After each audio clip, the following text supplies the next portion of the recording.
All right, I got that notice. Thank you, Alyssa. Good morning, everybody. Happy almost end of February to you. Just saying to Alyssa that I don't complain about winter up here in the Northeast. This is what we do 4 to 6 months of the year, it seems. But I usually start complaining around March 1st. So I'm looking forward to Sunday. I'm ready to see more sunshine and a little bit warmer temp and etc. Maybe a little less snow and whatnot. So I hope you're doing well with all of that. Um, so welcome to Strategies for Successful CSE Meetings. Okay.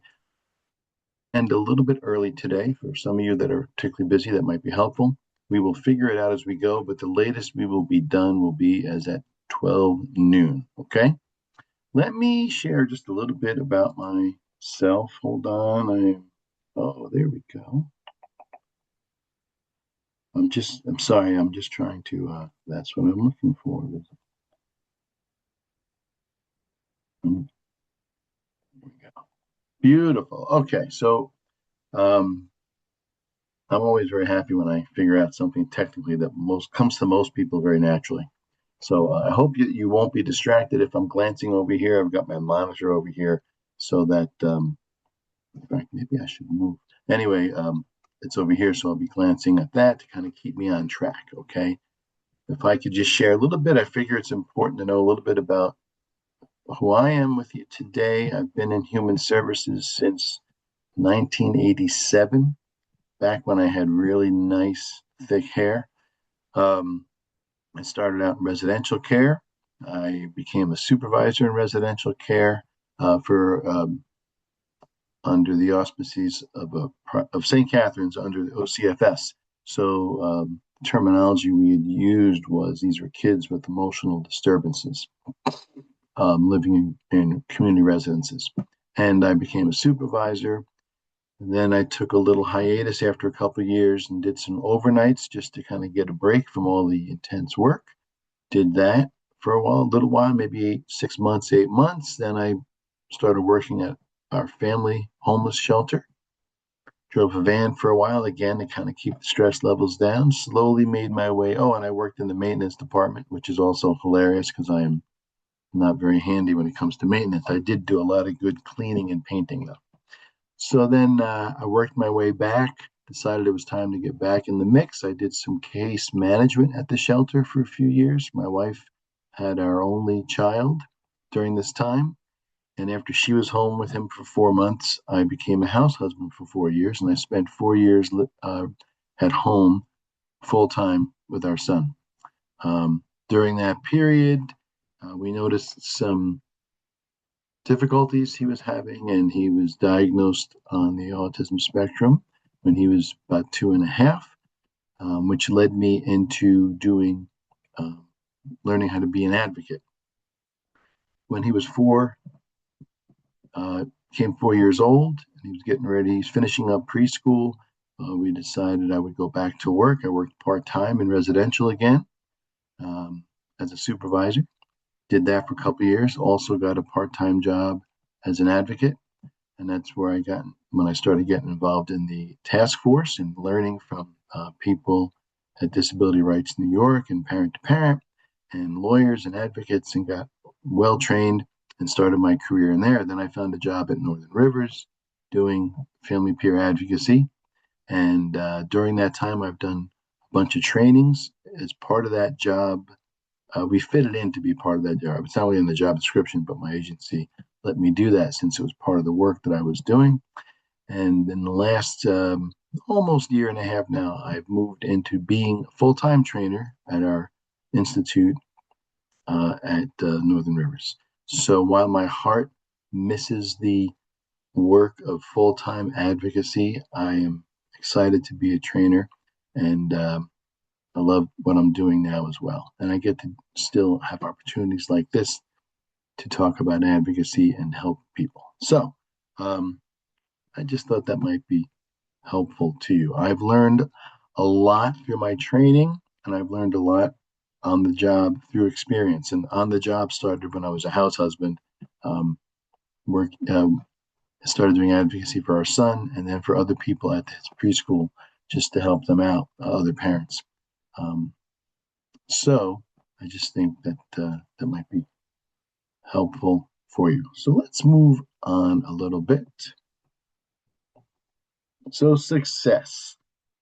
How would you define success? I'm going to do something I rarely do in these trainings, but if you have any thoughts about that, just for the next 2 minutes, feel free to put it in the chat box. How would you define success, or what words come to mind when you think about success?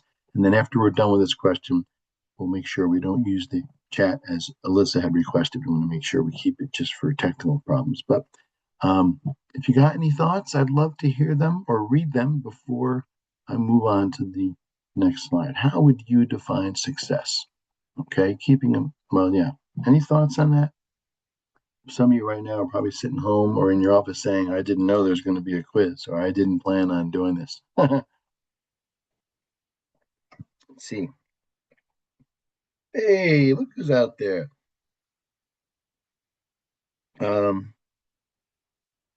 Yes. Hello, Bill. Good morning, Billy. Good to see you. To be a good dad. Excellent. Thank you for that. Gabrielle, meeting goals. Excellent. Yes, meeting goals. Okay. Shelly, confidence and learning. Wonderful. And some, sorry, I skipped Samantha.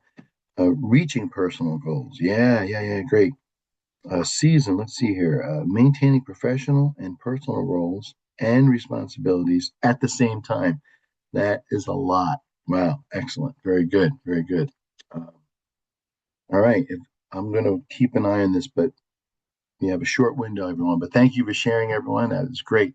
Um, so let's move in. Let's go a little bit here. I looked up. Wait, where did my arrows go? There we go. Sorry. Okay. So I looked up in the thesaurus. I don't know if that's old school. For me, it feels like old school, and I like using the thesaurus a lot and learn more words. But I looked up and I found these words, and I want to read them to everyone, okay? Or read them with you. Synonyms for success include achievement, accomplishment, performance. By the way, these were not the only synonyms. I just handpicked some of them. Attainment, performance, completion, fulfillment, miracle. I really liked miracle, even though it's not very academic in terms of measuring success. Implementation, realization, arrival, win, execution, executing a plan, right? Culmination, gain, skill, triumph, acquirement. Oh, I put triumph twice. That was an accident. I think that was a typo. Sorry about that. That comes from the Merriam-Webster thesaurus. So that's a lot of words, and there's more than that. And as we go through the training, the things we'll talk about will highlight more of these and kind of look to diminish some of these as well, especially as we get towards the end, some of these terms. But the thing I'm really trying to point out, first of all, is that success is not only a linear view of something, and we all have different definitions or different feelings or both about what success is. Okay. Now that was just a generic question, and people responded very nicely, and then we come up with these synonyms and we share those. So think about how do we narrow down what success is when it gets to a student. Okay. If it's one of your students and you're a teacher or a provider at the school or an administrator at the school, or if it's your child, if you're a parent or a foster parent or a grandparent raising, then we have a whole different stake in it, right? It's a whole different stake. In fact, in terms of like having a stake in something and when things become important, I always like to share this story. My wife and I were married, let's see, about 10 years, 10 or 11 years, I forget, when maybe 9 years, when she had our son. And we really are we're both we have different personalities. I'm much more extroverted and she is more introverted, but we always got along. We're people pleasers. We rarely have disagreements. When she became pregnant, we started to fight. And it was because we both had a stake in our child. Okay. So, for example, just picking names, just like, talking about what names, if it's a boy, what names, if it was a girl, would we pick? Those were not easy conversations, um, because most of the time when we were talking about almost anything else, usually we were both like, well, I don't really, I have an idea. What do you want to do? Whether it be about dinner or our finances. I mean, very random type subjects. Um, but when it came to our son, we both, well, our child at the time, we didn't know if it was a boy or a girl till he was born. Even picking names and planning ahead for when he was going to be with us were really kind of intense discussions. Okay. Um, More so than we had experienced before. I share that because um, I think it's easy to stereotype and say, well, parents coming to CSE meetings or guardians or grandparents or foster parents, they're going to have uh, the most stake in it, okay, because it's their child. And I want to say that I don't think that is 100% accurate. While I do think parents have a huge stake in it, I think it's not really right to write off the stake or stakes that the providers have in this kid. People often say that special education, it all revolves around money. And when there's problems, it's because it's a money problem, whatever that problem might be. If someone is accusing the district of not wanting to spend more money or et cetera, or there just isn't money in the budget or whatever it might be. Um, and people have said in the past, I've heard this off and on for years, that, well, that's the problem is the district and it's all about money.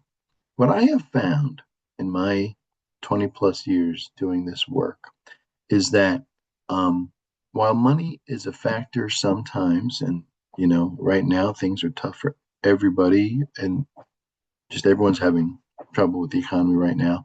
Um, I've also found that it's not usually the big motivators. What the motivators are is that people are good at their job, or they like their job, or they believe in what they're doing, which is kind of like what parents do, right? Parents believe in what we're doing, raising kids. We want to get the best for our child. So, um, in terms of, I think everyone has a stake in the child. So when we come to CSE meetings, what's an important thing to recognize is you're not the only one who's got a stake in this child's success. We all have a stake in the child's success. What I want to do, hopefully today, is help you come up with ways, whatever your role at the meetings is to recognize that everyone's stake is important. Okay, I'm gonna move forward on some of this, but I just want to set the stage with that. So the definition of success, according to the Oxford English Dictionary, quote, the achievement of a desired result or outcome. Okay, the achievement of a desired result or desired outcome. Okay, that's how they're looking at success. Now, for me, in terms of special education, what I think success is, okay, it's a place where everybody wins, beginning with the student and their educational needs. Okay, it's got to be them first. That they have to be at the center of the discussion and the goal. Okay, meeting their educational needs. Um, so I think that that's good news. That we're kind of taking dictionaries, thesauruses. Quite frankly, the way the laws are written for special education, um, the whole point is to focus on the student's educational needs. Okay, so oops, that's not what I wanted. Sorry. That's okay. Now, Merriam-Webster defines the dictionary defines a meeting, a noun, as an act or a process of coming together or a gathering of people for a common purpose.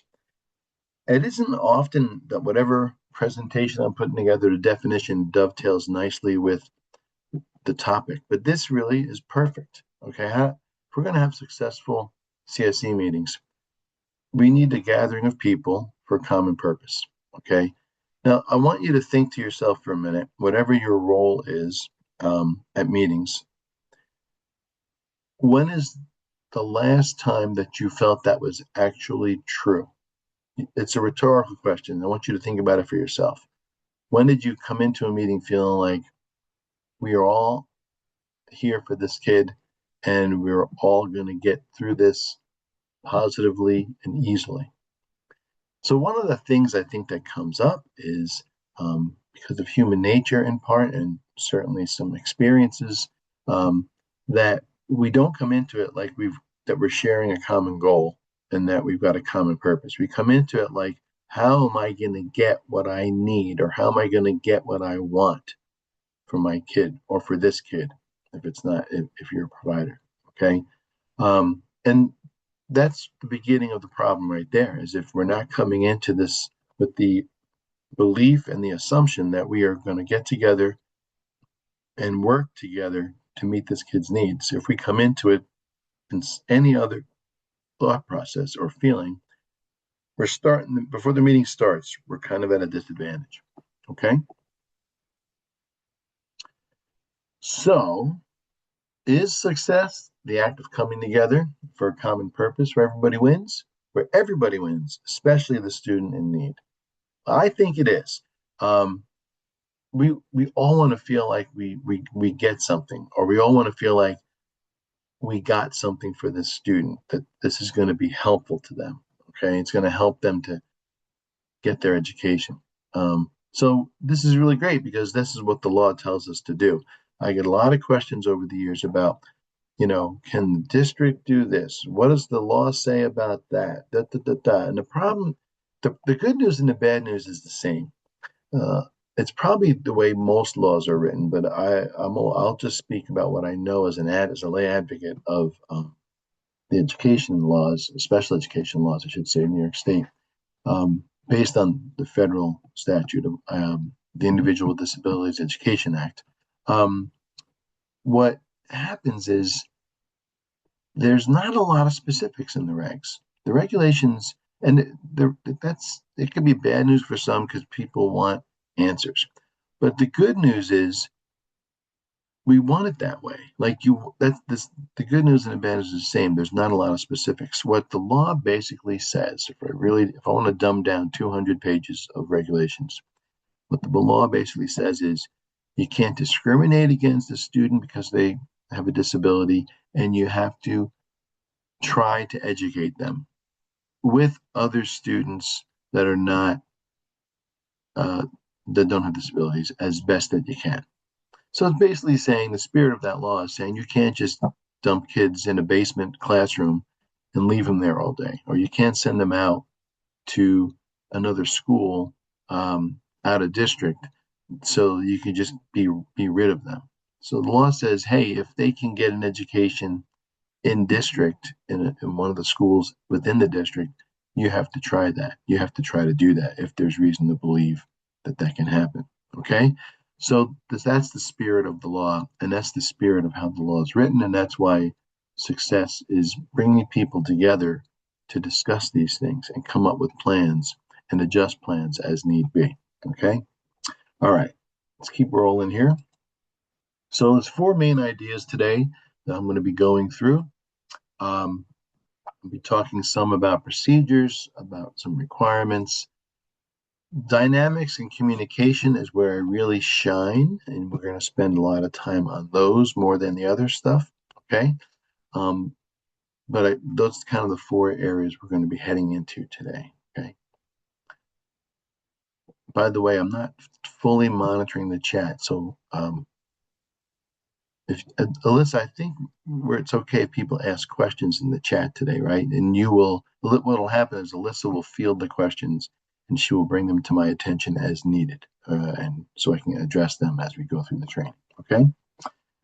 Sometimes I'll do it right in the moment. Sometimes I'll do it later. Okay. So now, in terms of procedures, like I said earlier, there's the Individuals with Disabilities Education Act. Okay. It's a federal statute. I think on the next slide, I have a link for that if you want to read up on that. So that's a federal law. I didn't do my homework here. I want to say it was either reauthorized in 1997 or it began in that year. I think it was reauthorized then. But anyway, it's a federal statute talking about helping students with disabilities. Okay. Then in New York State, so each state can come up with their own regulations, but they've got to encompass the federal statute. So you can't make up your own outside of the federal guidelines. You have to use the federal guidelines. And then New York State has added to some of that and been a little bit more specific and whatnot. So we have what we call the Part 200 regulations of the commissioner, the commissioner of the education department. That's all about students with disabilities and special education. There's also the Part 201, which we're not going to really talk about too much today. Well, neither one of these for the most part. But those Part 201 regulations really have to do with discipline with students that have disabilities in New York State. Okay. They're much shorter and they're very interesting, and it's not just there's guidelines in there, and it basically one of the basic tenets to that idea is that if a student has if a student's got a disability, we have to take that disability into account in terms of their behavior if they're having behavioral problems, especially if they get suspended, okay, from school. So a simple example that people can understand would be, that is easy to understand, I should say. Nice simple example for this training is if you have a kid with an intellectual disability, that their IQ, very pleasant kid, maybe not the highest IQ, or maybe an average IQ, but isn't really street savvy and very friendly, wants to have friends. So you have a 14-year-old at lunchtime in the cafeteria or out on if there's a recess, sometimes they still let kids out at recess time at lunch. If there's a common area and there's another student, presumably not with a disability, that comes up, maybe has some ecstasy in a bag, and gives the ecstasy to the student. Hey, would you hold this for me? Because they saw a teacher coming and they didn't want to have it on them. Then the student with the intellectual disability gets caught with the ecstasy, okay? And they get suspended, no drugs in school. Part 201 will help people look at, well, what was the role of the student's disability in terms of his suspension? Did he understand? Did he know it was in the bag? Did he look at it? Excuse me for a second.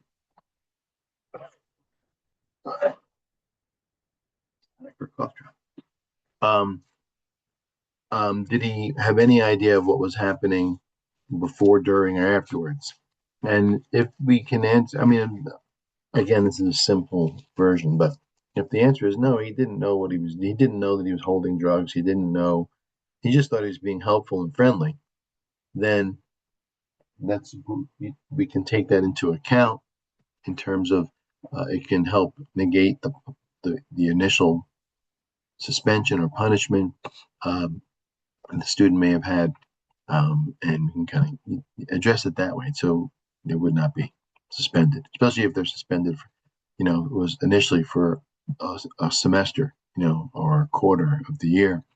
And we say, okay, they served 2 days suspension. We had this hearing, and we found it's not part of it. So anyway, that's not part of today's training, but I wanted to point that out to you in terms of procedures that exist. It can be very helpful in our work and help families.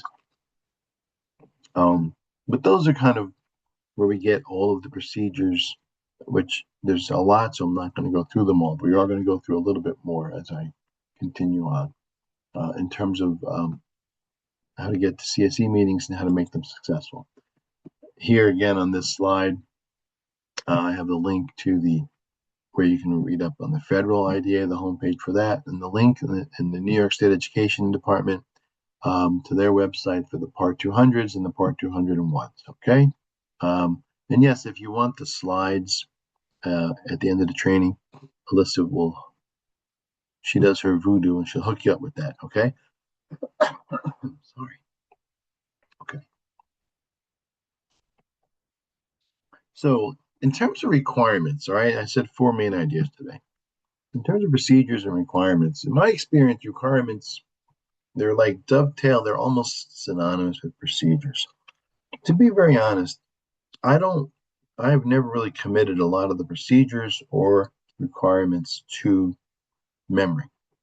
Number one, I don't need to. If I need to find something out, I can go look them up, like I just showed you on the last slide with those links. My goodness, when I started doing this work before I was hired professionally, um, while there was internet and websites and stuff, it was very new.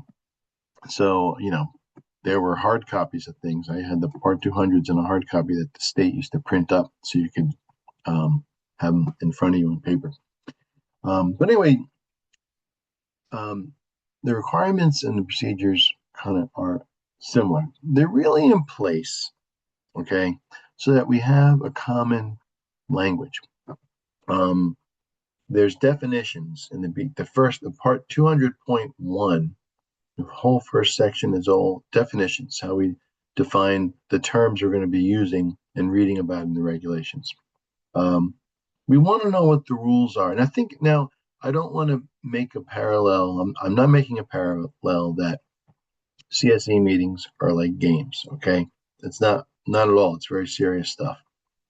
But in terms of understanding why requirements and procedures are important, we need to have kind of a common ground about how we're going to work through this process. Okay, so it is kind of like knowing how to play a game.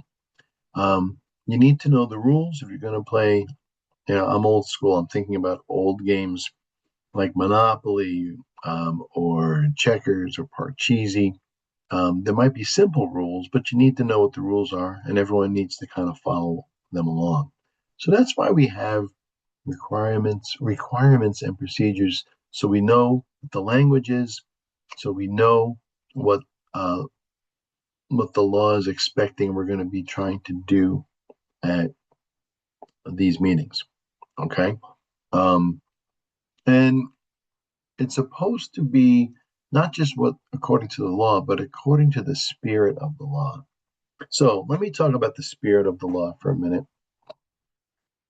So a very important thing in general in our society has become over the last 50 years or so, that we don't shun people with disabilities. We don't look to hide them away. There was a time in our country before this where that was exactly what you did, especially if you had money.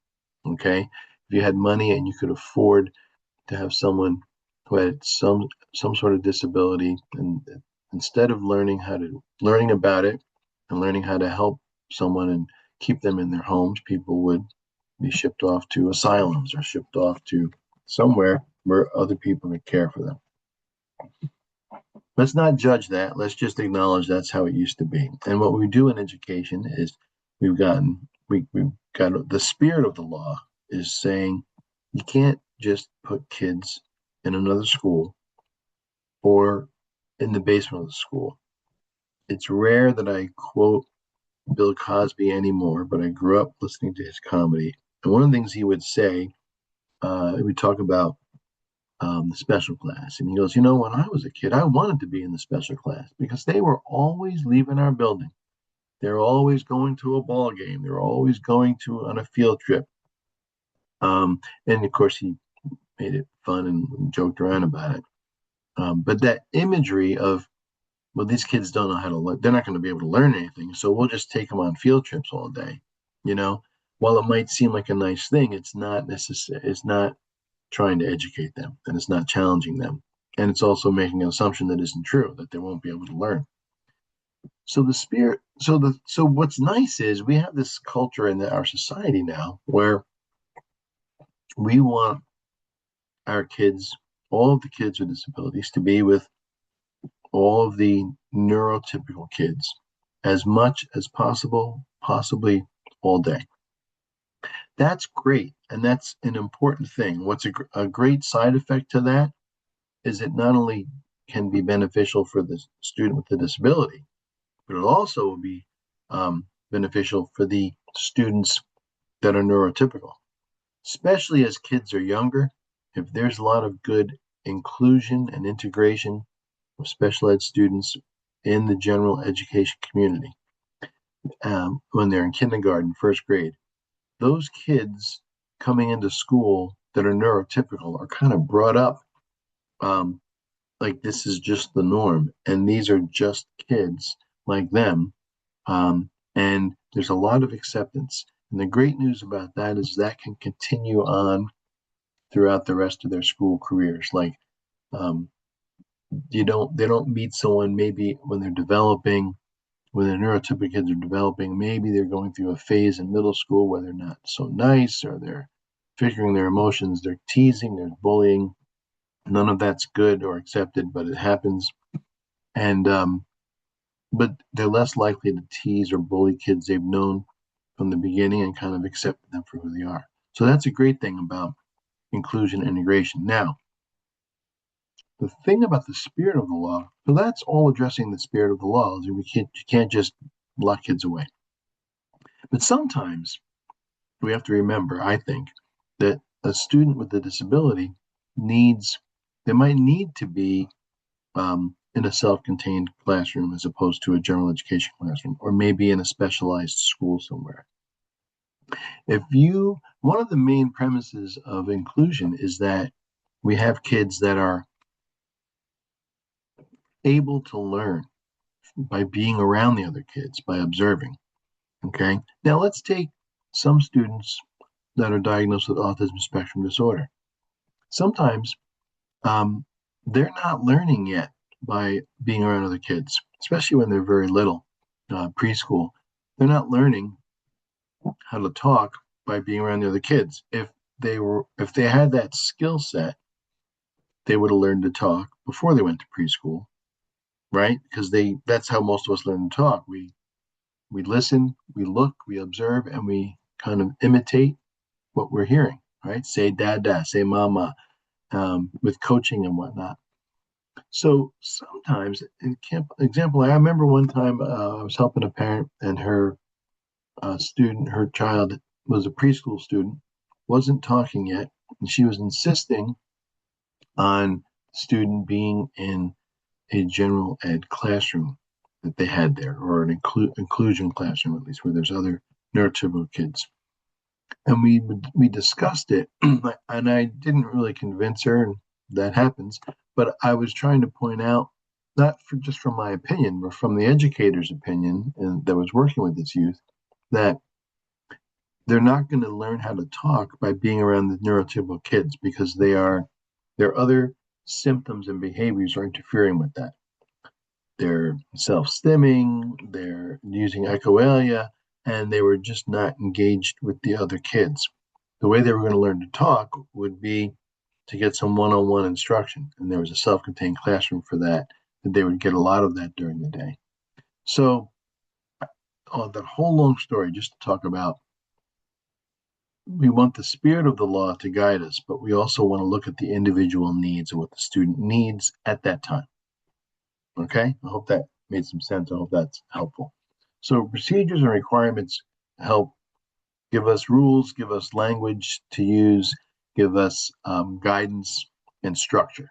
Okay, that's why they're all important and kind of synonymous. Yeah, and the other part, I forgot that, requirements are there so that we don't cut any corners.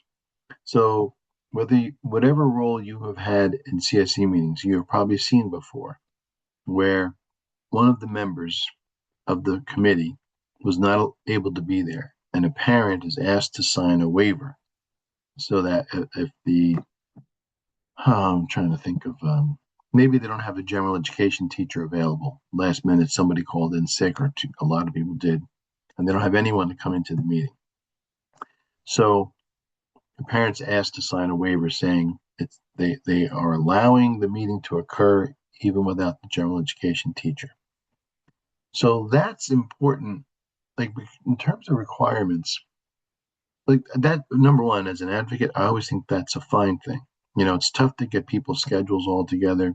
So, um, if you have a meeting at 9 o'clock on a Friday morning, and then last minute you find out we're missing a member, if there's a way to have the meeting without that member that's going to be productive, let's have it. Now, the requirements, though, say, well, if you're going to do it, you need to make sure the parent is aware that this person is not here and that they're okay with the meeting continuing. So that's like a check and balance. If we didn't have the requirements and the procedures, what would start to happen is there wouldn't be a question of, is it okay with you if we allow this meeting to go on? It would just be, well, we don't have the regular ed teacher here today, but we're just going to meet anyway and just moving forward. So, where parents' voice might not be heard that way. Okay. I'm not saying that does happen. I'm saying that could happen if we didn't have the structure, which is why I'm happy every time I see a waiver being asked, a parent being asked to be signed a waiver, so that there's acknowledgement, it's in writing, and everyone's all on the same page in terms of what we're doing today. So, um, so there. All right. On this slide, so one of the definitions, one of the procedures and requirements I wanted to share with everyone, it's very specific about who is supposed to be on the Committee for Special Education. And it's on this slide. If you bear with me, I'm going to just read through who those members are. So there's got to be a general education teacher. There's got to be a special ed teacher. There's got to be a school psychologist there. There's got to be an administrator from the school district, an individual who can interpret the instructional implications of evaluation results. Now, I want to point out language there for a moment. So again, that is where I think that's worded very well, and it doesn't. So let's put it this way: if the school psychologist did the IQ testing or the cognitive testing, I want the school psychologist to interpret that. Doesn't that make sense? Um, and what this kind of allows that though. So there's got to be someone who can interpret those implications for instruction based on the evaluations. And that's usually what happens at a meeting. If there's a speech pathologist that does an eval or an update, they will review that information. Okay. So let's see here. The notion that I didn't have any caffeine today. I think I'm suffering from it right now. But what also is good here is that it might be an outside evaluation that the district paid for by an outside evaluator, or it might be one that the parents paid for through insurance. And ideally, you would want that person doing the interpretation of the report. So it allows for that to happen here. Okay, I just think that's so. In a way, it seems specific, but it's also gives a lot of leeway and kind of like creativity to how we get this information into the meeting so that we can discuss it, so we can help the student.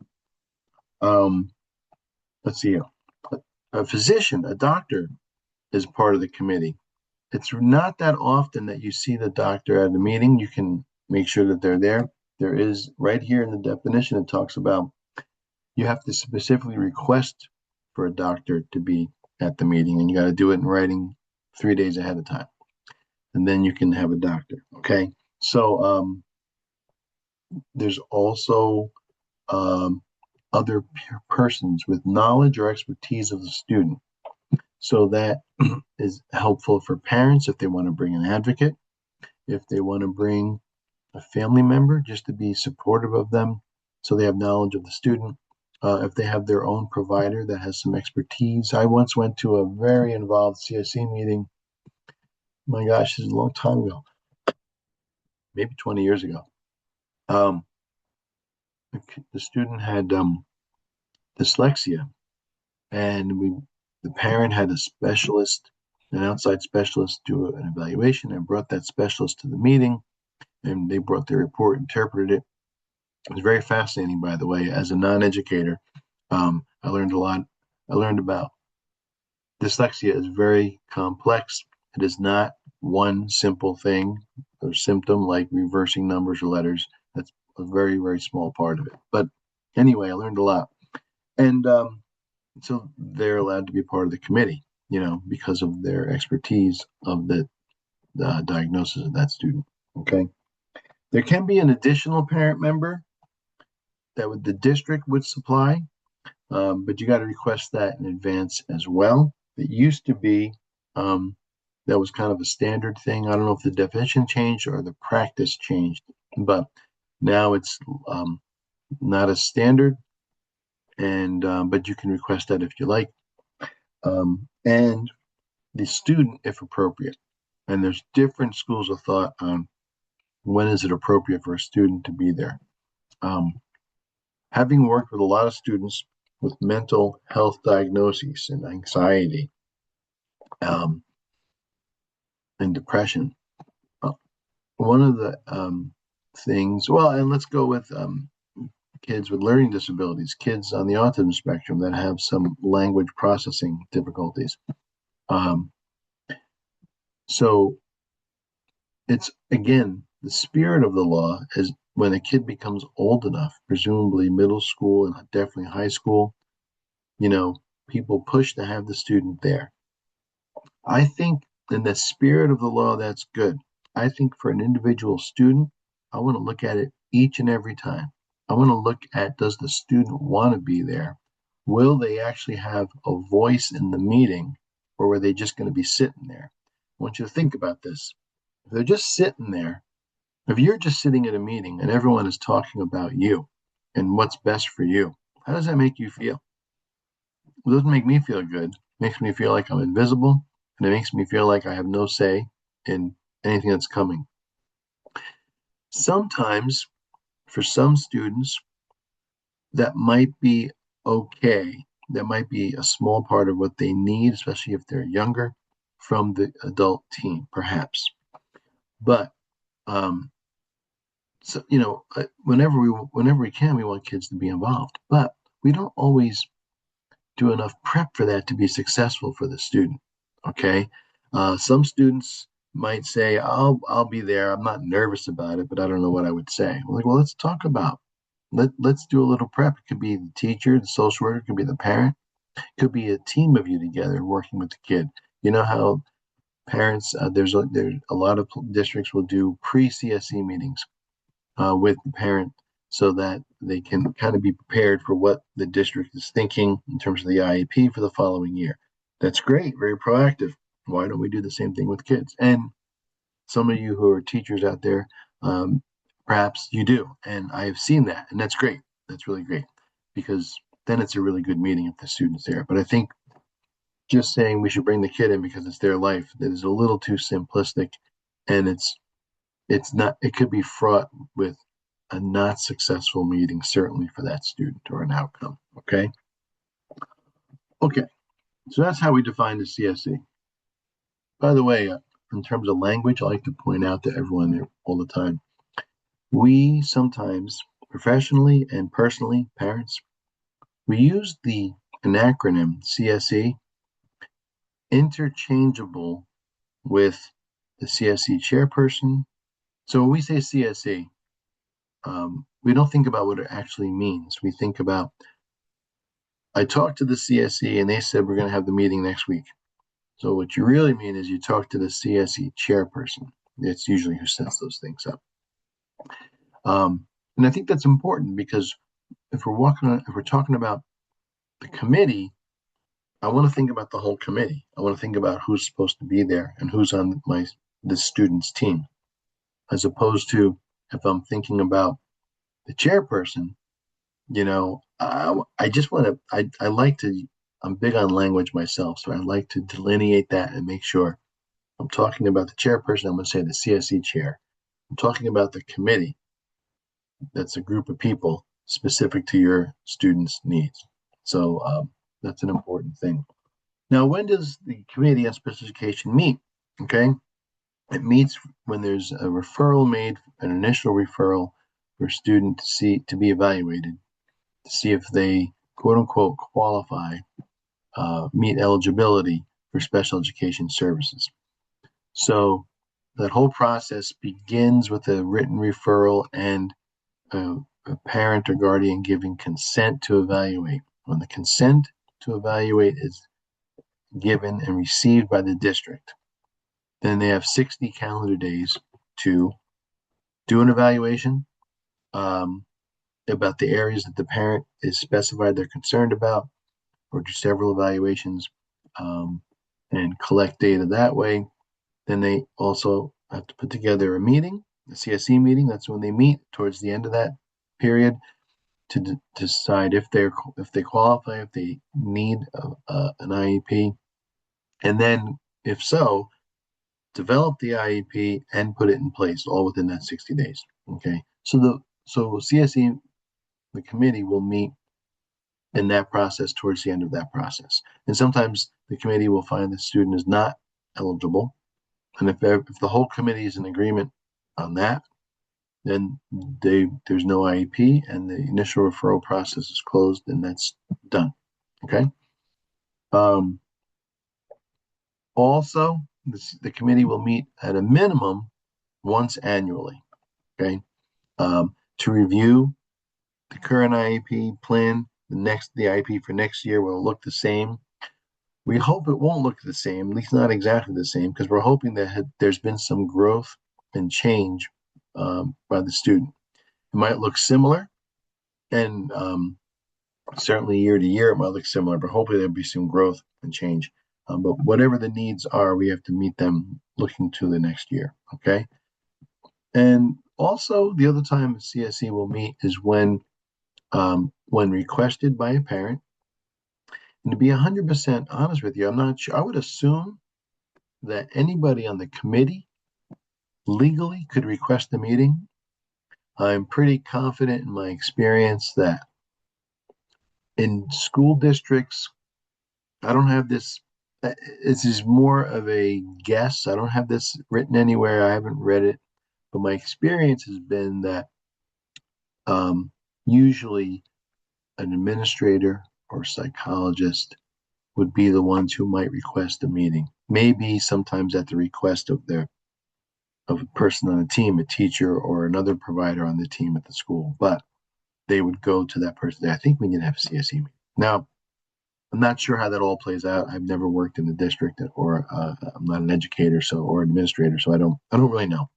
But the idea is that presumably, however the process fans out in district, anybody from the committee could request a meeting. Certainly, a parent can. The main reason you want to have CSE meetings is to review what's happening with the IEP and does it need to be changed? Do services have to be adapted? Do we have to add anything to it? Especially when things are not going well. It's rare that we take things away from an IEP, but we might want to add some things to it to make sure it's addressing what the current needs of the student, the troubles they're going through. So that in a sense, it could be an unlimited number of meetings throughout a year, CSE meetings. But the thing I want to point out is you don't need a CSE meeting for every school meeting that you need for your kid. I'm a huge fan of team meetings. So sometimes a parent will request, can we have a CSE meeting once every 6 weeks for this year? Because it's a big transition year. I'm very concerned. One of the things that I've talked about and I promote is, well, why don't we just have a team meeting? And why don't we together discuss who's going to be on that team? So in other words, we'll do our own version of who this team, for me, if the student is very close with one of the hall monitors, I might want the hall monitor at a team meeting once every 6 weeks to see what they are seeing, because they're spending a lot of time with this youth in their at lunchtime or whatever, or in their free period. And if it's going to help the kid to grow, I want that. So we can define who the team is. As an advocate, I am also usually looking to I don't need the whole team every time, especially if we're meeting every 4 to 5 weeks. What I need is 2 or 3 people, 2 people from the team to come in. Let's talk about how things have been going. I will share what's going on at home, if I'm the parent, how things are going with homework, and we keep a close eye on things. And then if we discover through that team meeting, oh, we got to make a change to the IEP, or I'm not satisfied with what we're doing here, then we can still call for a CSE meeting. Okay. All right. Let's see here. So I kind of reviewed this with the when, really, but why do they meet with CSE? The committee meets to decide upon eligibility or not. By the way, they're going to look at initial eligibility. So that's when a student is first referred for special education. And then um, if it's acknowledged they're a student with disability and they're getting an IEP, then part of the thing is when you meet annually, and certainly every 3 years, there's we call it triennial evaluation that the district will do, kind of an update on their previous evaluations, their cognitive, their academic testing, and to see if there's been changes, and to see part of what administratively what the district is doing here is making sure that legally the student still qualifies for services, that still meets eligibility. And then in the more holistic view, not just the legal part, but the idea is, what changes have occurred in the last 3 years, and are we still meeting this kid's needs with the way things are written now, or do we have to change some of that? So it's ongoing eligibility as well. Student can be declassified if they are not at that level of need anymore. They again meeting to see if there's progress or not progress in the IEP, and then also to review evaluations. So sometimes a staff, a team member, whether it be a professional or a parent, might say, "Hey, we're again going into March. Can we get an evaluation on his speech or on her speech? You know, um, I think it's going pretty well actually, and I'm wondering if you could do that." And the district might say, "Yeah, we can do that." So you might just meet because speech pathologist does an updated evaluation at request, and we're going to meet to discuss that. Okay, so those are the main reasons why whether CSE, whether Committee on Special Education will meet. Now, we're not going to get too much into this today. I'm just watching the time here. There are other meetings, and I want to just mention these to you for a couple minutes. Although today's topic is how to have successful CSE meetings, all of the things we talk about, the principles we get into, especially with communication and dynamics, will be applicable to all of these meetings. Okay, so there's a 504 plan. Some of you have heard of 504 plans. If I could take a minute. So 504, the 504 plan is not special education. It's a different thing. The 504 plan is something that comes from the 1973 Rehabilitation Act. And what it basically said was you can't discriminate against people because they are disabled. So what we started seeing when this law came into effect in 1973, that's when we started to see cuts in the sidewalks. So with cuts meaning, they would lower the curb so people in wheelchairs could get up on the sidewalk and get off the sidewalk. Okay, because before that, the only way they were getting on the sidewalk is if somebody was picking up their chair. Okay, so it was about access. It was about access so that people with disabilities could get in the building. That's when you started to see any buildings that took money from the federal government, because it was a federal law, a federal statute. They would have to be in compliance to keep getting that funding. So that means you started to see elevators in buildings that previously didn't have elevators. They just would have stairs. But a person in a wheelchair, for example, can't use stairs. So you needed to have elevators in schools now if they were taking federal money. So those are just two examples, but it's all about access, and it's about leveling the playing field so you have access. So how that comes into play with education is, so a 504 plan is different from an IEP. It doesn't really have goals. It can, but it's not required to have goals. What a 504 plan has is there a medical diagnosis, could be a mental health one. A lot of times um, you'll see a lot of 504 plans for kids with attention deficit hyperactive disorder. Okay, because the team at school, including the parents, agree the student doesn't really have to have any goals. They need access to education. They need to be able to have movement breaks. Okay, they need to be able to get up out of their desk because they can't sit still for more than 10 minutes. So we don't want to penalize them if we want it in their 504 plan. They're allowed to get up, go for a walk down the hall, and come back and sit down.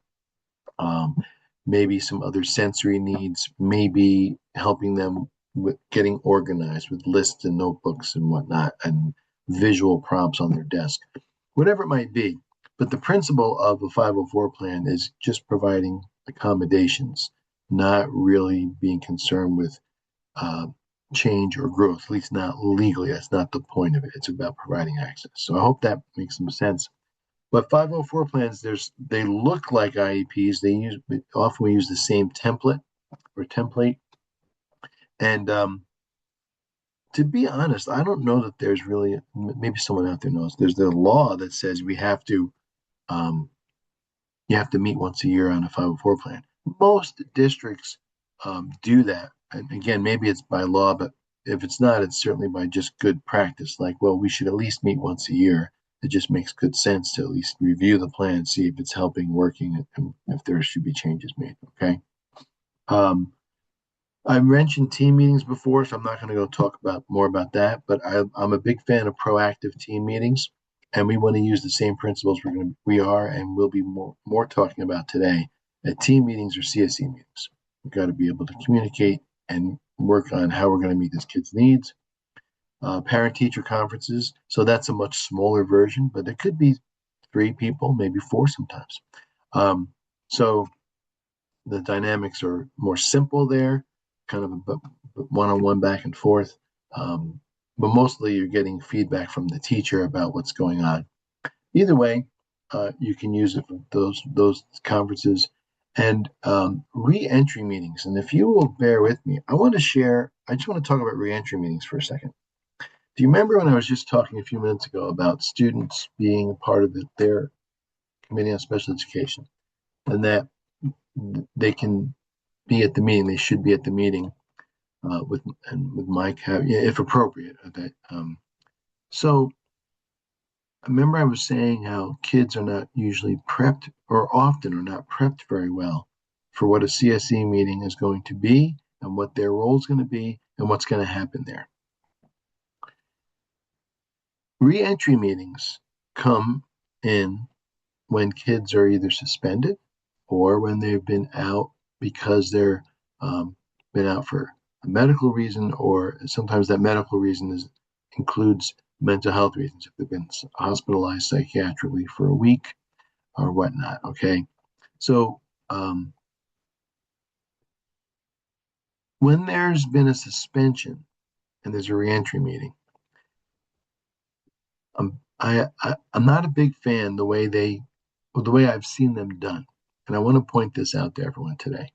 So a reentry meeting sometimes can be a half hour to an hour, and sometimes if it's about a suspension, we'll talk about what do you have to do. You know, let's review what happened, why you got suspended, and let's review what you need to do so that you don't get suspended. The problem with that is it kind of brings a student back to something that most likely they feel very bad about and they don't want to relive. Okay.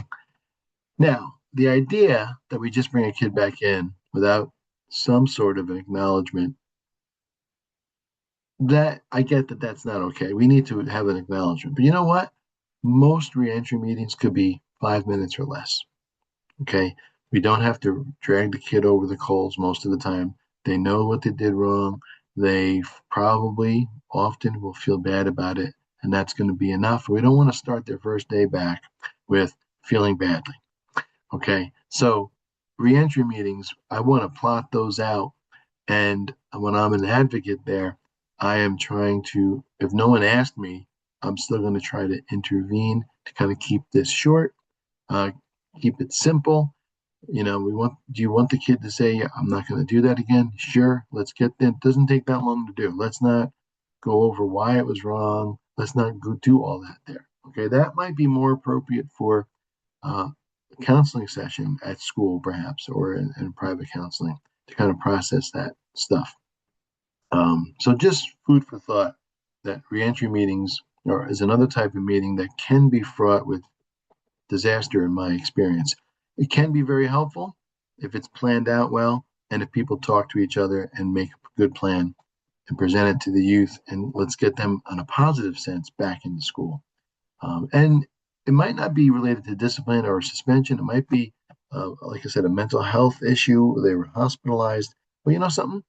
They are also going to feel kind of self-conscious coming back into school. They already feel like they're going to be behind with some of their work, and they're self-conscious, especially when you get into middle school and high school. These are teenagers approaching teen years, and they're already self-conscious if they had nothing else going on. So be cautious about reentry meetings, or maybe work with your team, whoever you are. If you're the parent, if you're an advocate, if you're an administrator, you're a teacher, social worker, try to work on improving them so that they're helpful for everybody, for the student and the school as well. Okay. All right. So that's other meetings. These principles today will help us with that. Let's talk about dynamics now. Okay. So let me just get a sip of my bouillon. Hold on a second. Sorry. That's water. I didn't stir it yet. Now it's bouillon.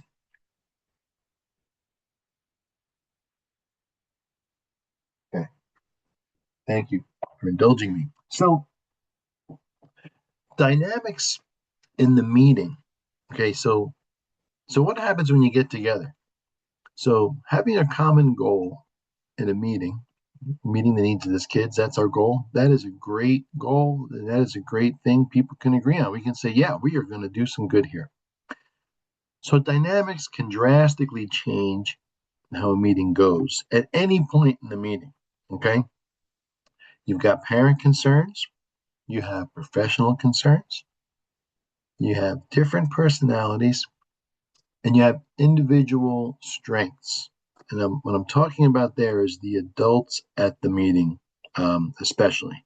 Because again, usually in elementary school, kids are not at their CSE meetings, and often not so much in the other years as they get older as well.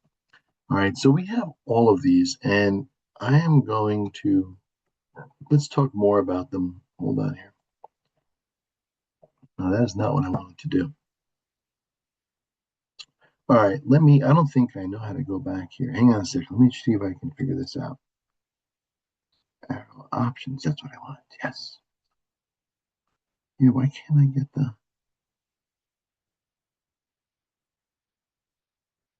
Sorry, kids, if you just hang with me for. Oh, here I go.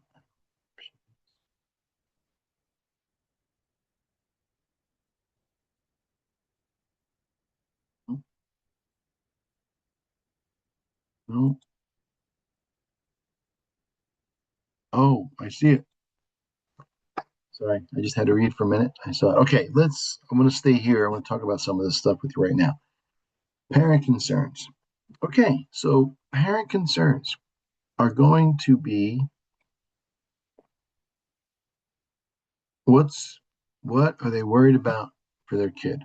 So that can be what are their youth's needs? What are they not good at? What are how, a lot of times they're going to be very concerned about how is my kid feeling during the day? This could be at preschool level. This could be any age. It could be middle school, high school, elementary. It doesn't matter. So parents, they have a lot of concerns. They want their student to learn. They want them to be part of the community at school. They want them to be happy. They want them to get along. They want them to have um, opportunities to they don't want the kids to be suspended for or kicked out of school for behavior that is not approved by the school, right? Um, and some of the behavior, some of the symptoms of some of the diagnoses that they have and their disabilities are disruptive and difficult and hard to handle. Okay, so parents come in with all this, and as parents are often told at CSE meetings that they are the expert on their child, and we want to hear from the parents. They're not only the expert on their child, but they are also, what that really means is they presumably care about them the most, love them, and wants what's best for them. Okay. So when I shared all of that, I'm hoping that you got a feeling of it's not just thoughts parents are bringing to meetings. They are bringing their love and their emotions to the meeting as well. Sometimes it's really hard to separate those out. My first meeting was for my son. My wife and I both went. It was from a transition from early intervention to CPSE, the Committee on Preschool Special Education. And it was the very first meeting we ever had. He was in early intervention for maybe 4 or 5 months. And we were planning for him to be out of it in the next 2 or something, when he had to go to CPSE. And that was my worst meeting ever. I had no training. I always tell people I'm half Italian, but my culture is 100% Italian. I wasn't raised near my dad's family. They lived in another state, so we didn't see the Finnish part of the family hardly at all. But I was surrounded by my Italian family. And part of it's my personality, part of it's my culture. But I am a very emotional person. I wear my emotions on my sleeve. And I was extremely emotional at this meeting. I used to remember what was said, but the county worker, who, in my view at the time, their only role in my view was that they are there to watch the money because they were continuing to pay after EI and they would be paying through CPSE. But regardless of whether that was true or not, that's what I believed. And I felt I was very offended by something that the county worker had said. Very hurt. I became very angry. And I remember being pretty loud, doing some yelling, and I was very intense. I don't remember much else about that meeting. Okay. Um, I just remember it was not a good feeling afterwards, and walking out with a couple of the teachers from the preschool he was going to and my wife. And it was kind of about me at that point, which is not helpful. And that wasn't my goal to make it about me. It just how I was then, without any training, without any plan going into this meeting. So parents are bringing a lot in. Okay. Um, that's first thing. Now, in terms of that will affect dynamics in the meeting, for sure. Professional concerns. Remember, I said earlier, I have found that professionals are no matter what their skill level is, just like in every other profession, there are some personalities you like better than others. In terms of professionals, there are some skill sets that you like better than others. There's some you think, they're not that great. There's others you think that are fantastic. Um, and sometimes none of that even necessarily matches all up together. So I have found that professionals uh, in the field of education, providers, teachers, um, I have seen all different types of personalities and styles of communicating and styles of educating. Um, but all of them have some pride, if not a lot of pride, in the work that they do. That I have seen. Okay. And so professional concerns, they're almost the same as the parent sometimes, right? They have as big a stake in certain students, if not all students, that a parent might, sometimes it depends upon potential. I once knew a student on the spectrum that got speech services, in, group and individual through like 10th or 11th grade, in part because the it's pathologists, speech pathologists saw potential for this kid to learn more, and they wanted to keep working with them to help them with language. Okay, um, and they were, for lack of a better phrase, what we would call a high functioning student. Okay, a person with autism. So, but that was great, and then she she was very proud of doing this work and helping the student to grow even more. She saw potential and said, let's do it, and made progress. In another district, another professional in that same school might not have seen it that way. Okay. So dynamics are going to be affected by professional concerns. Sometimes the concerns are about, validly so, about safety. Okay. I think other dynamics, I would be, uh, I've to be a good advocate, I've learned to be a good collaborator. That being said, I try to speak plainly about parents and about the districts as well.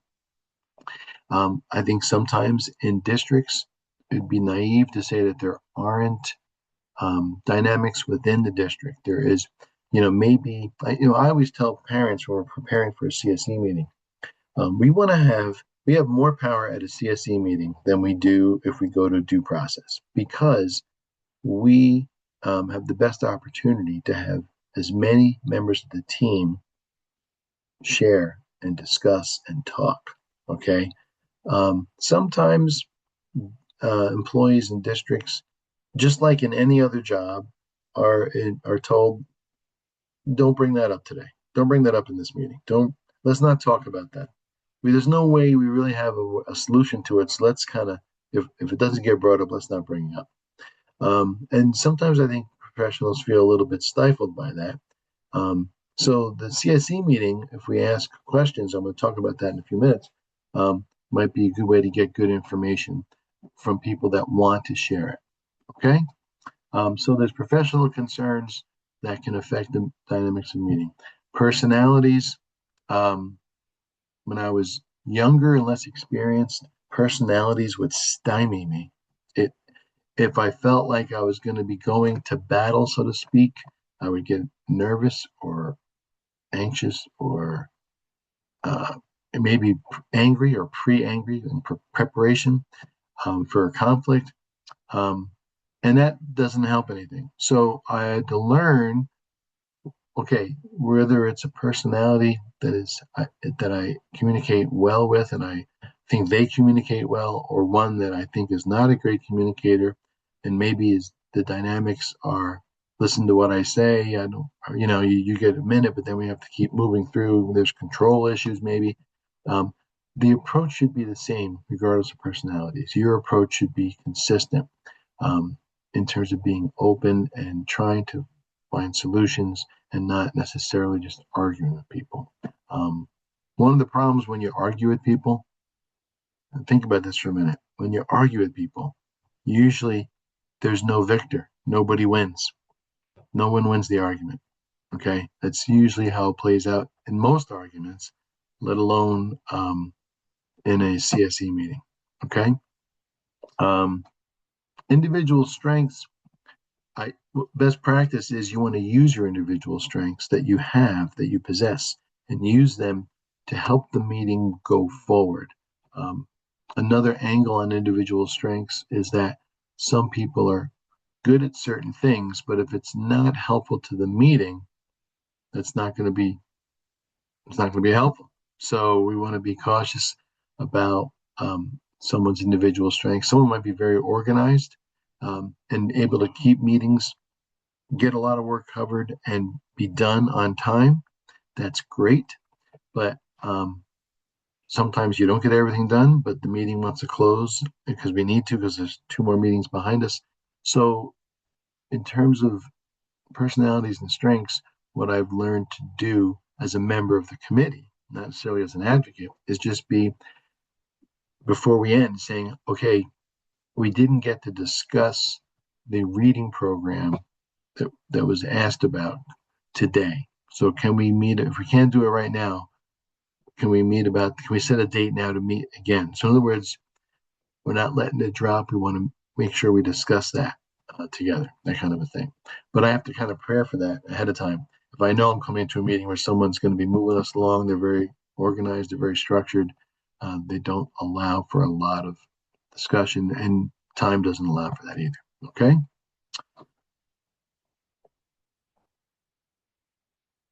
Okay, let's keep going in dynamics. So, um, individual needs. What I mean when I say this on this slide about individual needs, sometimes, let's just be honest, okay? Sometimes people, adults anywhere around that round table, are, whether it's their goal or a side effect, sometimes they are meeting their own individual needs as opposed to the needs of the youth. So this is hard to address. I think the best way to address it, ideally, is to look at yourself, whatever your role at the table is. Look at yourself and say, what am I trying to do here? So if I don't like a particular administrator, I don't like their style, I feel like they don't like me, they don't give me the time of day, they blow me off, or I think that they're really fake, like they smile and they're nice, but I never get emails back or or individual phone calls, whatever it might be. If I am feeling like that, um, sometimes my if I don't plan ahead, then things I'll do impulsively in the moment will be ways to kind of dig at them a little bit, right? Isn't that human nature? If we don't like someone, want to we want to make it so that we're right, or that we know better than them, or we are smarter than they are, or that you don't know everything, or that might be. Um, so when I'm thinking about individual needs, we want to look at ourselves first, okay? Now, and if we can identify things that, like, if anything I just said is true, whoever you are out there, then the good news is if you can admit that to yourself, that you sometimes do this in meetings with parents or with professionals or whoever, that but you can recognize that it's not really helpful to the kid or to the meeting or to the things moving forward or working as a team. The good news is you could change that. It'll take a little work, take a little effort. You got to focus, um, but you could change that. The hard thing is when you recognize individual needs that other people show you that you don't like or that is not helpful to the meeting. It's really hard to control that. And if you attempt to, you're just going to get into an argument. And who wins an argument? Nobody. Okay. So, best practice is turn your lens on yourself. The second next best practice is I think it's important to identify for yourself if someone else is in the meeting is trying to meet their own needs. What that helps, but not try to do anything about it directly, because you're not going to win that. And also, it helps me to identify that because that helps calm me down. So if I'm new to a team and I'm at a meeting and everyone's getting along great, everyone's sharing, listening to each other, and then one person starts talking about something that I don't agree with, and I'm finding it alarming, and they want to do something different than what the team is doing. Um, sometimes I can sit there and go, okay, wait a minute. That helps to be a little bit older because I've seen a lot of things over the years, right? So if you're pretty young and you don't have a lot of experience, this won't be as helpful to you yet, but you'll get there. But I might be able to look at this person in 2 minutes and start realizing. After I panic first, I might say, "Wait a minute.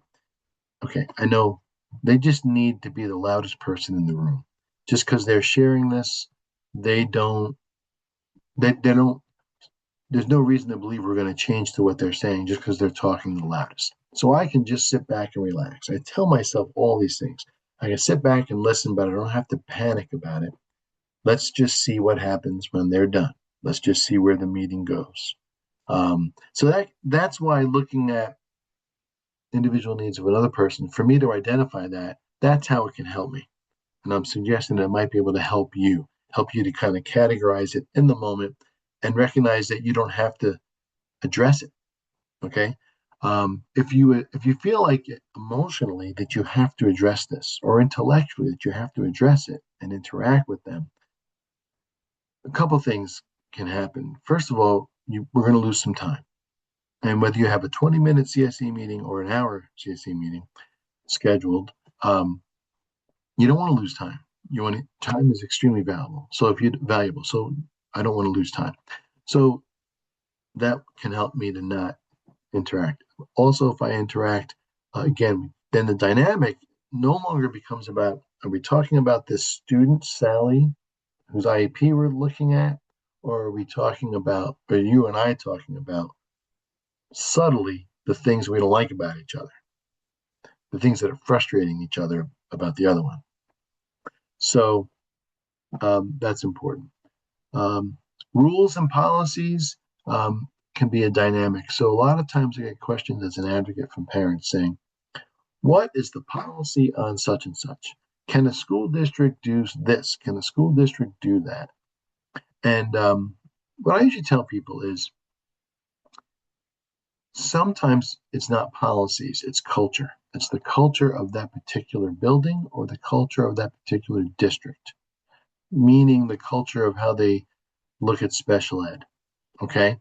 Can be very positive and it can be a little frustrating. It really depends on the time and place of each district and what's happening there. Also, I try not to pigeonhole a whole district because sometimes it comes from the top, a culture, but sometimes it's different in individual schools. Depends on the leadership in that school, okay? Whether it be special ed leadership or just straight administration. So when someone asks me what's the policy or rule, or if they said the district said they can't do such and such because it's a school policy or because it's a policy. I always just tell people, and this is good for professionals too, not just for parents. If you're wondering about that, or you should be able to read up on it. So I always say, well, first, ask them, can you show me where I can find that in writing? Is it on the website? Can you send me a link? Is it in our regulations? Is it in the district policies? Most things are on the website now, but if not, do you have it written on a book somewhere, or can you send me a copy? But I always want to look to a link of something, for that. So ask for the policy, because if it's not a policy and you ask the question, then it'll probably come up. It'll probably be like, well, it's not really a policy, but we've never done that. Well, then the conversation changes a little bit. Just because we've never done it doesn't mean that we can't do it or that we shouldn't do it. So ask in writing where you can find that. And you don't have to be like confrontational. You can do it just the way I just did it. Say, could you send me, email me or text me the link to where that policy is? I'd like to read up on that. I didn't know that was a policy. I'd like to read up on the policy. Okay. Okay. And also, by the way, if there is a policy and you can read it, you can ask questions about it. And you also might read it and say, I read the policy. I don't see where it spells out what you were saying we can't do. Could we talk about that? Let's talk about that. Okay. Another thing that affects dynamics is differentiating goals. Different goals of the meeting, not necessarily of the student, but of the meeting. Now, when we get into communication, I'm going to talk more about that. And the same thing with asking questions. I'm going to talk more about that when we get to asking questions as well. Okay. Okay. As I see we're approaching 11:30, I just want to say, Alyssa, I'm trusting that if there's questions coming in, when appropriate, you'll let me know. And if not, that's fine. I just haven't been checking the chat box. Okay. Now let's get into communication. Okay. Communication. Simple things. First of all, you got to communicate in the primary language of the parents and guardians. Okay, that's the big thing. And I learned something in preparing for this. Okay, the difference between interpreters and translators. So interpreters will interpret spoken language or sign language. Translators deal only with written documents. They will translate written documents. So from now on, I'm going to remember, at least I'm going to try to remember, when we're talking about getting someone into a meeting so that we used to say translate. We're going to say no, they're going to interpret so that whatever language is their native language, they will interpret the English into Spanish or whatever it might be. There's a lot of languages out there. So we want to use that. Okay. Let me see here. Okay, great. Um, so that's just an important thing, but you really have to have that. And the other thing is it's really important for the district to get someone to do the interpreting, not someone that's part of the committee already. You don't want to have the advocate because they're bilingual doing the interpreting. Then it takes away from the advocate doing their job. You don't want the um, the general education teacher that is bilingual doing the interpretation because they've got a role in that meeting and that takes away from their role. So you want a third party interpreting for that parent and back to the committee. Okay, so that's a basic thing. And acronyms, we use a lot of acronyms. A lot of times in trainings like I've done today, I have used CSE, but I have also said Committee on Special Education. I want to try to use the words as much as possible. It takes a little more time, not that much more time though. And if you are going to use an acronyms, please explain them. If I'm doing something in writing, to an email, I will um, at least use the full phrase and then put the acronym in parentheses. Committee on Special Education, parentheses, CSE, close parentheses. And then I kind of have it in writing in the beginning, then I might reference it, but I've defined it at the beginning of the document, okay? We're going to go more into written and verbal communication in a minute. Let's move right into that now. Okay, so in terms of what do we have for written communication? So we got emails, text messages, probably the most used in terms of regular communication with school teams and families. There might be letters that are delivered by the post office that a family writes or a district will send home to a family. There might be paperwork, hard copies um, delivered by the parent or the district. Sometimes, for example, you might get a written letter from a district the day a student is suspended.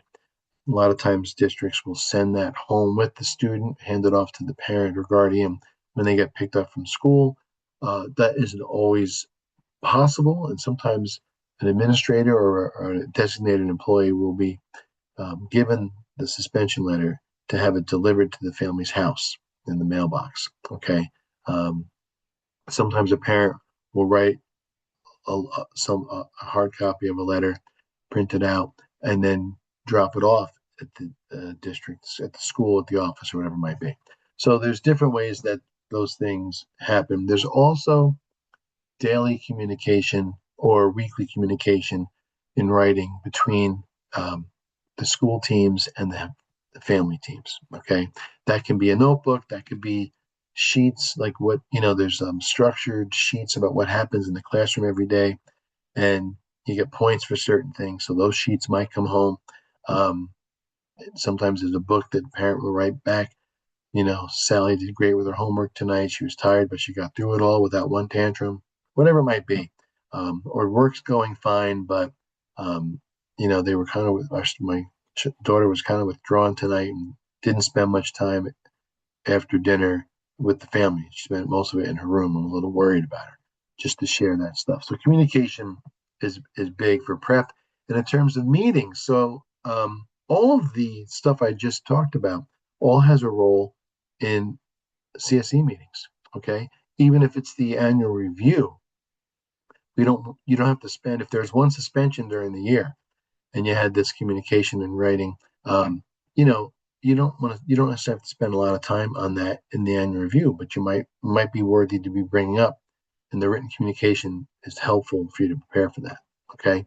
Um, let's see, in terms of meetings, in terms of verbal. So there's different ways we do meetings now. We do virtual meetings, we do in-person meetings, face-to-face. We'll do the CSE meetings both ways. Depends on the family and the district and what day it is. We also will do telephone calls. Sometimes someone will be on a phone call at a meeting because they can't be there in person.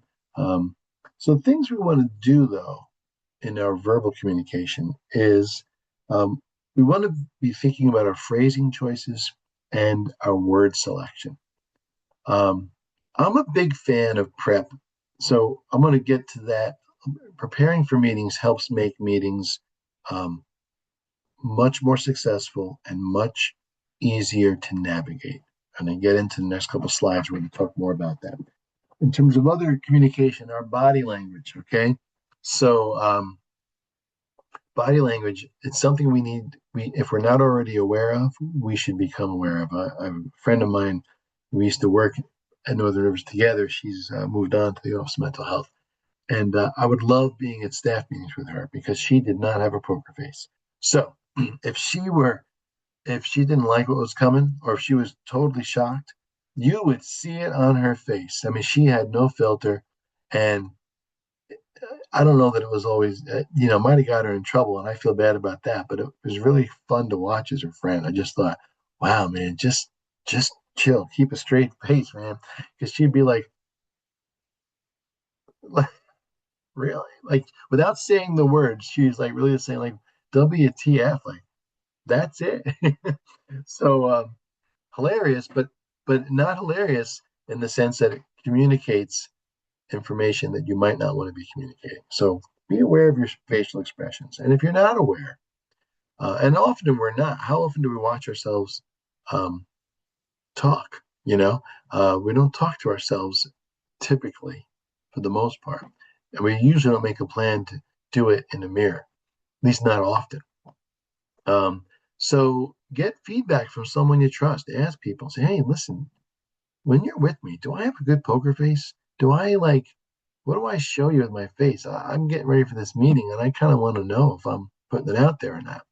Um, so also posture, I tend to be very comfortable physically when I'm like, let's see, can you see me? When I am sitting like this is like I sit like this when I'm in church.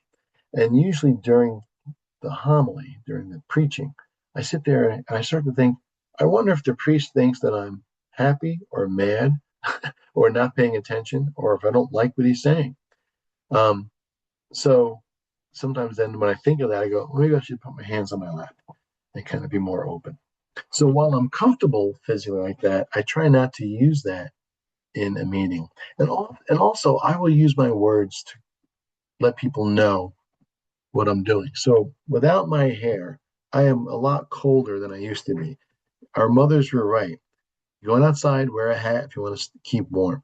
In the house, I'm often wearing a hat. Right now, I'm in the warmest room of my house, and I had the space heater on beforehand. But if I needed to put a hat on because I was feeling cold in a meeting, and I've done this in schools where I'd say, if everyone would just forgive me, I said, I have to put my hat on just because I'm so cold. If I have the hat, it'll help keep me warm. Okay. And that's why I'm sitting like this, by the way, because my hands are cold. But I'm paying it. I just want to let you know I'm not upset. I'm just focusing, but I got to stay warm. That is helpful to the dynamics of the meeting that you let people know what's going on. Now, you can't control your feelings, and you shouldn't try to. You can control your thoughts and you can control your actions by your thoughts. So that's why it's important to be aware of your body language, including like so you ever sit with someone in a meeting and maybe it's you where when you start out, you're paying attention and the meeting's going on, it gets boring or you're getting annoyed with people or you don't like the way it's going, but you're not speaking up and you start slouching and then you start doing like this, then you tilt your head. The tilted head is usually not a good positive communication. The tilted head in the most polite way usually means I'm not sure what you're saying. Can you clarify? But it might mean I don't know what the heck you're talking about, or I don't agree with you, or I think you're dumb. I think what you're saying is dumb, without using any of those words. So we want to be conscious of all of that, okay? Including, I tend to do this sometimes. I think I've done some of this today. I find this kind of just lately, just kind of like soothing. But I'm like, I don't think that it's very professional or necessarily helpful. So I try not to do that. And I try not to do this when I'm listening because this just looks like I'm bored. So be alert to all of that. Okay. Be alert to your body language. and whatnot. Okay. Sorry, let's see here. Some of this I've covered. So communication, we'll continue communication before we get to some tips. What we say, how we say it, and why we say it. Okay. So in terms of why we say something, is it necessary to say in terms of the goal of the meeting?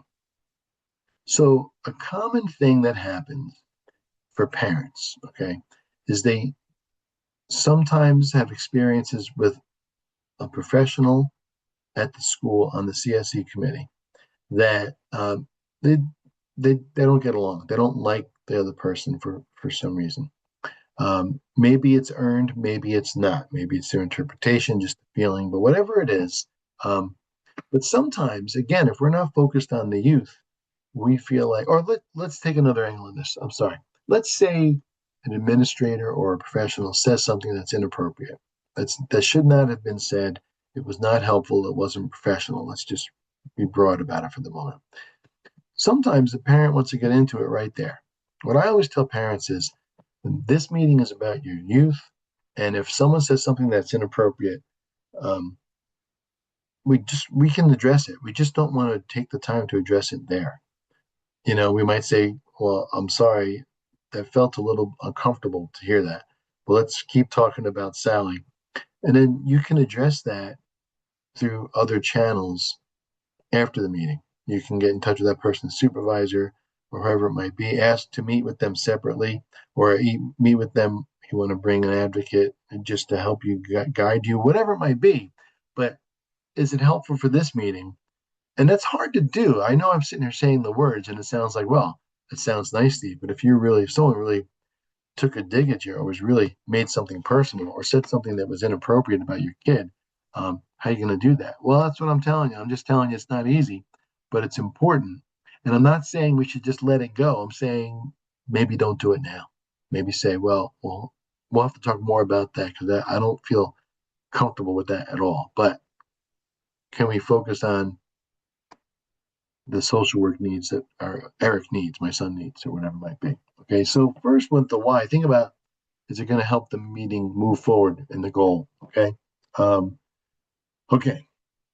When we hold back from speaking, is it helpful? In other words, sometimes I bite my tongue and that's a good thing. Sometimes I'm giving the silent treatment. Now, the downside, there's a lot of downsides to the silent treatment, but a real downside here is if I'm not sharing and if it's going to be appropriate to the topic that we're talking about, my youth, this student, and their needs in some way, then I'm not being helpful to the meeting if I hold it back because I'm giving someone a silent treatment because I'm upset. If I'm not sure what to say and I don't want to say something inappropriate or hurtful or unhelpful, I think that's a good reason not to speak up. Sometimes I might say, I'm really upset right now. I can't talk about it now. When I process the things I'm hearing and my feelings, I will get back to you very soon. But I need a little time because I'm very upset right now. Sometimes I want to explain that I'm upset, just so they understand what my silence is about. Okay. Um, Listen and take in information. So I'm a big talker. That comes natural to me. I became a good listener. The first thing, it took a lot of years. And I still have to work. I never have to work at talking. I can just do that. I have to work at listening every day. I have to remind myself to do it. And the first thing I tell myself, literally, is when I'm zoning in, like, oh, time to listen. I say, Steve, shut up. That's the first thing. Keep my mouth closed, literally, because then I'm not talking then. The second thing I have to tell myself is keep listening. Don't, because what am I usually doing in the old days? I am thinking about how I'm going to respond to what someone is saying, especially in the CSE meeting. I'm thinking about how am I going to address this. But the problem is if I am starting to think about how I'm going to address this, I'm not listening anymore. Okay. And maybe as this person speaks, maybe in the beginning I disagree, maybe by the end they've come around to where I want them to be, to my goal. Great. That's great. So maybe by shutting up and listening, I might get somewhere. And I've seen that happen a lot. Okay. One of my big rules of thumb for parents is we don't have to, we don't shouldn't go in thinking we have to talk about everything, or that we have to justify every single reason for everything that we want. How about we go in, ask some questions, and listen? Okay. All right. I just glance at the time. We're doing good. And the other thing with this slide, I just want to point out is that in general, is like I am not. I want to point out that I'm not saying whether you're the parent, the teacher, the administrator, that there should not be conflict, that we should acquiesce to everyone else on the committee. That is not what I am saying. What I'm saying is we should bring helpful information, helpful questions, helpful words, thought out words ahead of time to a meeting to communicate. By communicating articulately and truthfully, we bring good things to the team. Doesn't mean we're not going to disagree. It just means maybe we'll be able to actually talk about it. Think about the worst meetings that are not successful that you've been at or you've heard about. Those are meetings where people are not listening. They're just responding. They're reacting to each other. They say or believe what they want to believe, that's where they stick their ground. They put their flag up, and that's on all around the table. That's everybody. Okay. Then it leaves the other members to try to just make the peace and kind of get through the time, and nothing gets done really effectively. So again, CSE meeting is where we all have the most power to help this youth. Okay. Let me talk about that for a minute. I know a question had come in, I think, before the training. Let me quickly talk about. So there's a law in the state. I think it's over 10 years old now, but there's a law in the state that if you request a impartial hearing, if you want to go to due process because you disagree with a committee decision, what the law put into place is okay, you can file when you file for an impartial hearing. First thing that has to happen is you have to have a resolution session. And what that is, that's a fancy term for the state is saying you have to go back one more time and have another CSE meeting. And you've got to try to work it out one more time. First thing they put in place. No, I'm sorry. That's what they put in place. First thing you got to do now if you file for a hearing. And this came about, to my understanding, because especially in Long Island, where I grew up, I apologize for that. I'm upstate now. I grew up in Long Island, New York City, all the boroughs, and probably Westchester, I want to say, maybe Rockland. Parents were bringing lawyers to their CSE meetings. Now, what you have to understand, I'm not a lawyer, I don't play one on TV. What I know of the law is that when you bring a lawyer, when you have a lawyer, you are initiating at least the attitude of you're saying we don't agree. We can't agree. Put it this way: when you go to an impartial hearing, if you bring a lawyer, the district's definitely going to bring a lawyer. They have lawyers on retention. If a parent brings a lawyer, the whole process is saying, we're saying, look, we don't agree, and we want a third party to decide. So we talked about procedures and earlier, right, and regulations.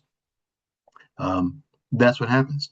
Then it becomes a legal procedure. Lawyers will argue for you to a judge using the language, common language, and then the judge is going to make the decision about what should happen or should have happened.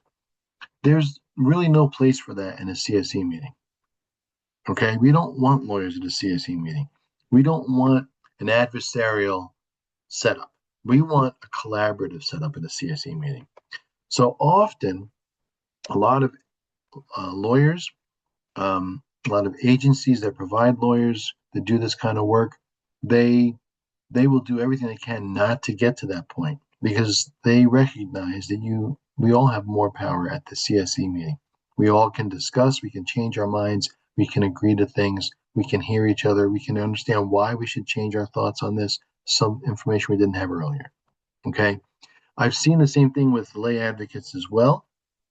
Um, Pretty sure that parent to parent will come. They don't have lawyers. They will send an advocate to go with parents to meetings, but they won't do it in an ongoing fashion.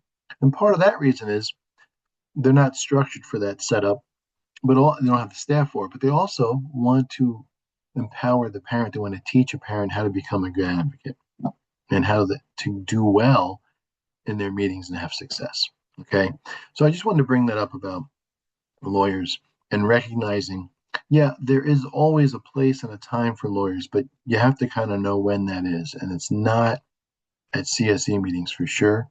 And you really want to be sure you want to go to due process in this example before you go to a hearing or whatnot. Okay, does that make some sense? I hope. Um, all right. So some tips and best practices.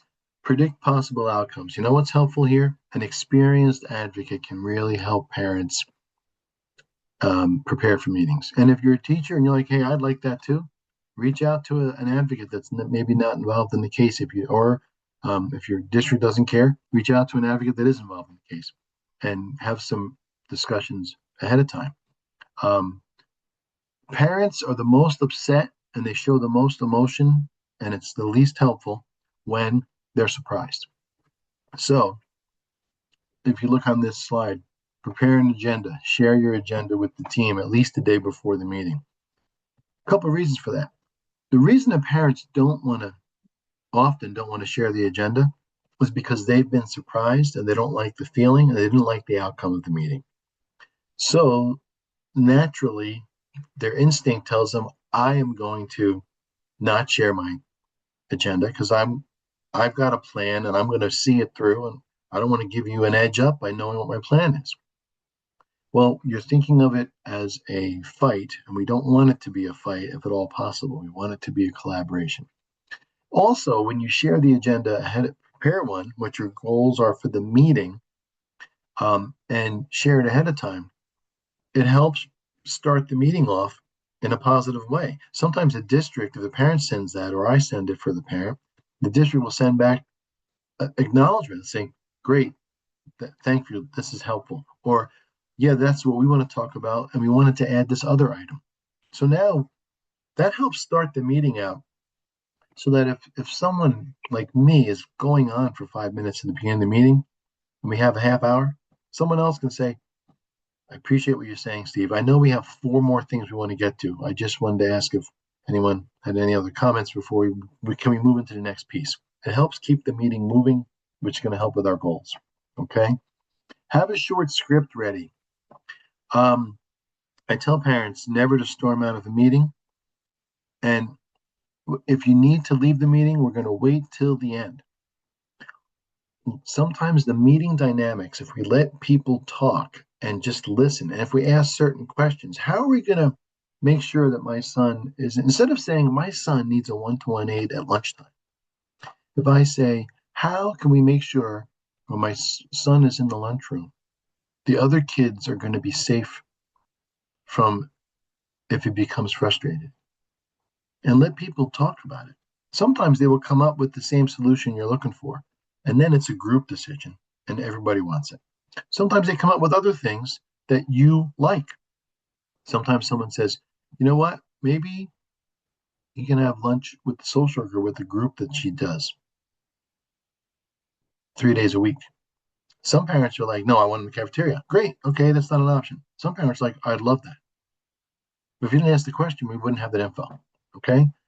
The other thing with having a short script ready, I always tell families when you're upset, especially, never threaten.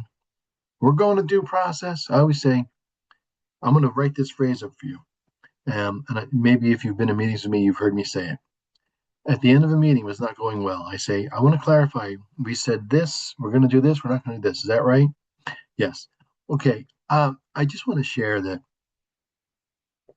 based on what I've read and in the meeting today, I really did not think it would be this difficult to get this particular issue addressed the way the parent was asking. So the parent and I are going to go debrief. They're going to talk with their family, and we'll get back in touch with you within a day or two. And I'm not rattling a saber. I'm just saying this is what we're going to do. We're not satisfied with this. We're going to go talk about it, and we'll get back to you. And it gives the parent options. Watching the time, options in terms of what they want to do, in terms of if they need due process or not, or if they just need another meeting, or they want to try another meeting, or let it go, whatever it might be. Okay, so, but having that script, literally that phrase written in front of me, can be very helpful, and I have found that helpful for parents as well. Okay.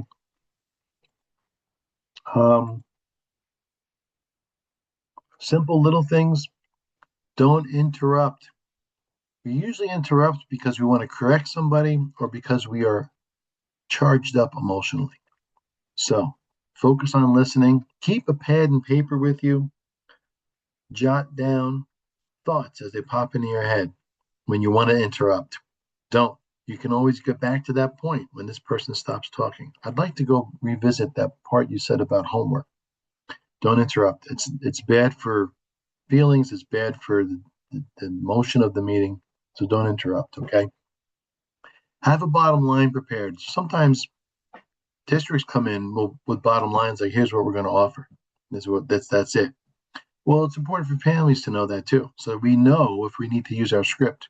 So we know, okay, we don't have to have a 1-to-1 aid, but there has to be a plan for supervision that it's not throughout the whole cafeteria. It's got to be something else. Okay.